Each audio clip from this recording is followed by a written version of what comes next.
పాఠశాల విద్య, ఉన్నత విద్య, నైపుణ్యాభివృద్ధి, ఉపాధి, శిక్షణ. విద్యనుద్దేశించి నెల్సన్ మండేలా గారి మాటల్లో, ప్రపంచాన్ని మార్చడానికి మీరు ఉపయోగించగల అత్యంత శక్తివంతమైనటువంటి ఆయుధం విద్య. విద్య అనేది కేవలం భవనాలు, పాఠ్య ప్రణాళికలు లేదా పరీక్షలకే పరిమితం కాదు. తన బిడ్డ మంచి భవిష్యత్తును సాధిస్తాడనే నమ్మకంతో ఉన్న తల్లి కళ్ళల్లో కనిపించే ఆశే విద్య. గ్రామీణ ప్రాంతానికి చెందిన ఒక విద్యార్థి వైద్యుడు, ఇంజనీరు, ఉపాధ్యాయుడు లేదా సివిల్ సర్వెంట్ కావాలని కలలు కనే సంకల్పమే విద్య. మా ప్రభుత్వం విద్యను కేవలం పరిపాలనా బాధ్యతగా కాకుండా ఒక నైతిక కట్టుబాటుగా పరిగణిస్తుంది. ఉపాధి, గౌరవం మరియు అవకాశాలను సృష్టించినప్పుడే వృద్ధికి అర్థం ఉంటుంది.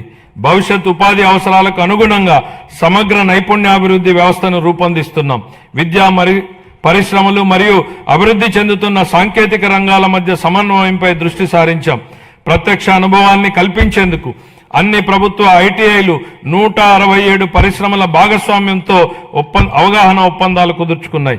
ఈ ఆర్థిక సంవత్సరంలో 9188 మంది శిక్షణార్థులు పరిశ్రమల్లో ప్రత్యక్ష శిక్షణ పొందగా, ప్రభుత్వ ఐటీఐ విద్యార్థుల్లో 98% మందికి నియామకాలు లేదా అప్రెంటిస్ అవకాశాలు పొందారు.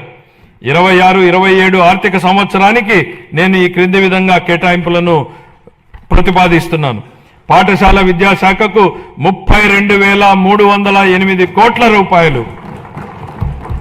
అందులో ప్రజా పాఠశాలల మౌలిక వసతుల సమగ్రాభివృద్ధికి 1,500 కోట్లు, ఉన్నత విద్యాశాఖకు 2,567 కోట్లు, నైపుణ్యాభివృద్ధి మరియు శిక్షణ శాఖకు 1,232 కోట్లు.